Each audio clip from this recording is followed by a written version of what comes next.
Moi, je trouve que ce n'est pas normal. Tout le monde a droit à l'erreur. On peut se tromper. Donc, si on se trompe, on devra... En fait, je ne sais pas comment expliquer ça. Est-ce qu'ils ont prévu autre chose? Parce que lorsque j'ai lu le message ce matin, ça disait qu'à partir de je ne sais pas quel jour, à partir de demain, hein, oui, en fait, toute erreur d'envoi de moins de 10 000... Tout retrait de moins de 10 000. Tout retrait de moins de 10 000 n'est plus remboursable. Oui. Voilà. Donc, ça sert à rien de les appeler. Et qu'est-ce qu'on fait dans ce cas? C'est la question que je me posais. Qu'est-ce qu'on fait dans ce cas? Donc, ils mangent notre argent comme ça. Et puis, bon, on doit croiser les bras. Moi, je dis, moi, je ne suis pas d'accord. Non, je trouve que ce n'est pas une bonne chose. Hein. Il faut bien nuancer les choses, effectivement. Non. Je pense plutôt qu'il faut néanmoins restituer l'argent des personnes qui se sont trompées, parce que l'erreur est humaine. Donc. Maintenant, si eux, ils décident de ne plus prendre en compte ce genre d'erreur, c'est qu'ils n'en valent pas la peine d'être encore là. En bout, il n'y a pas que RTL, il y a aussi nous. Voilà, il y a d'autres réseaux quand même secrets. Et il y a aussi même des Gabonais compétents qui peuvent même encore mettre un autre réseau en marche. Oh, le Gabon est en train de se reconstituer un temps, soit peu, restons concentrés, la famille. Ce genre d'aberration ne veut plus. Nous sommes un pays de droit. Nous sommes dans la félicité. C'est enfin notre sort vers la félicité.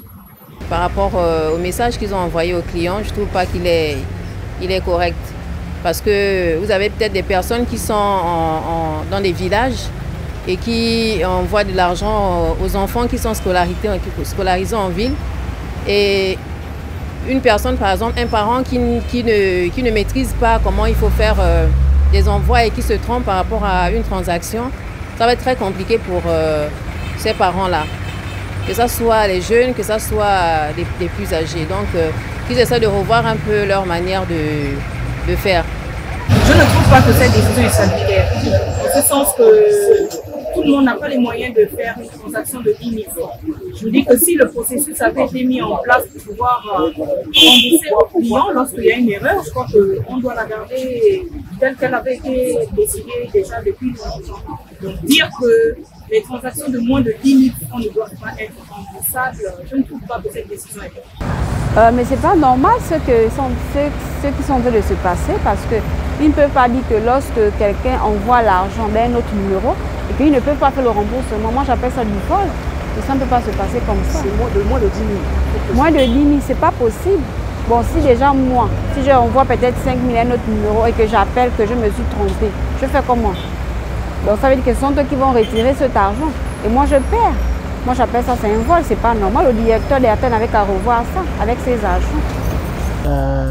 Je sens qu'on est très en danger. On est en danger, on ne peut pas bien travailler. Si quelqu'un fait le retrait de 9 000 ou de 2 000, en montant jusqu'à 9 900, si tu veux retirer, RTL ne va pas te laisser.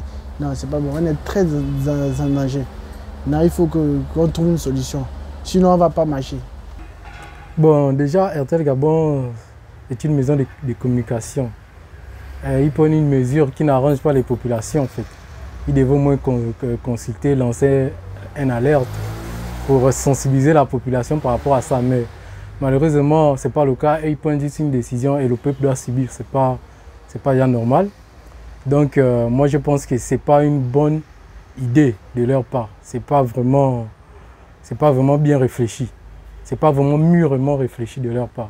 Parce que déjà, ça va créer des problèmes entre les revendeurs de dépôts et autres, retrait. Parce que si la personne se trompe, ça va créer un problème avec celui qui a fait le retrait, chez qui il a fait le retrait. Donc vous voyez que non seulement c'est pas au bénéfice de ceux qui revendent et à la population non plus. Parce que ce n'est pas tout le monde aussi qui a les moyens de se faire un retrait de plus de 10 000. Il y a des moments où tu n'as rien, tu es obligé de faire un retrait de 1 000 francs, 2 000. Imaginons c'était dernier 2 000 qui te restent. On ne peut pas te rembourser ça. Et la vraie question qu'on devrait même se poser, maintenant, ces erreurs-là, l'argent là part où?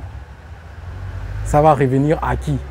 Étant donné qu'ils ne peuvent plus récupérer ou encore annuler la transaction. Donc, je pense que ce n'est pas vraiment une idée.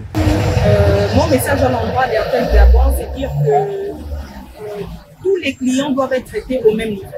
que celui qui a 10 000, celui qui a 5 000, celui qui a 100 000, tout le monde doit être traité au même niveau. On ne peut pas avoir une loi qui s'applique à ceux qui ont moins et une autre qui devrait s'appliquer à ceux qui ont un peu plus d'argent que d'autres. Bon, dire que un message à l'endroit d'Airtel Gabon de revoir un peu la méthode, comment faire pour que les clients puissent être satisfaits, parce que là, ça déstabilise un peu tout le monde en fait. Alors je pense qu'il devrait encore, oui effectivement, il devrait encore essayer de voir comment faire pour pouvoir intégrer ça, parce que tout le monde n'a pas la capacité de pouvoir avoir un téléphone d'une bonne qualité pour avoir cette application. Donc moi je leur demanderais de plutôt essayer d'agir autrement pour essayer de faire en sorte que oui, si c'est cette application qu'ils veulent, que ça puisse voilà, tout simplement être mis en avant comme ils le souhaitent. Je veux dire à Airtel Gabon que de revoir le truc, hein. Sinon nous là on va rien bénéficier, on va perdre. Et c'est pas bon, ça perd. Et les gens, beaucoup de gens qui ont le plus Airtel, donc ça veut dire on va nous décourager quoi. C'est mieux qu'on laisse la plus. C'est mieux qu'on laisse la plus. Donc c'est ça, c'est comment je peux dire. Mais qu'ils revoient cela. Sinon, comme je disais, on peut se tromper, tout le monde se trompe. Alors, donc qu'ils revoient ça, qu'ils annulent, cette façon de faire n'est pas bonne, qu'ils l'annulent tout simplement. Qu'ils continuent de marcher avec l'ancienne méthode. On se trompe et puis bon, on fait le message et on nous renvoie le montant, même si c'est 2000, mais vous ne savez pas dans quelles conditions la personne a pu avoir ces 2000. Peut-être que ce sont les derniers 2000 francs qui lui restaient. Bon, le message que j'aimerais donner à Airtel, c'est que la meilleure des choses, c'est qu'ils puissent revoir. Parce que là, déjà, s'ils persistent dans ce sens, bon, la population peut s'énerver et lancer l'opération « Je casse ma puce Airtel ». C'est pas bon. Et ils seront perdants dans tous les cas. Donc, vaut mieux trouver un commun accord. Ça ne coûte rien. La même durée qu'ils peuvent prendre pour résoudre un problème de 100 000, je ne sais pas si ce sera différent. La durée sera différente pour résoudre un problème de 1000 francs. C'est juste taper et puis la transaction est annulée ou encore est répartie. Mais de là à dire que si vous faites une erreur pour 8000 ou 9000, on ne peut pas revenir là-dessus, c'est mal pensé. Donc ils doivent vraiment revoir. Parce que si c'est ça, ils seront perdants dans tous les cas.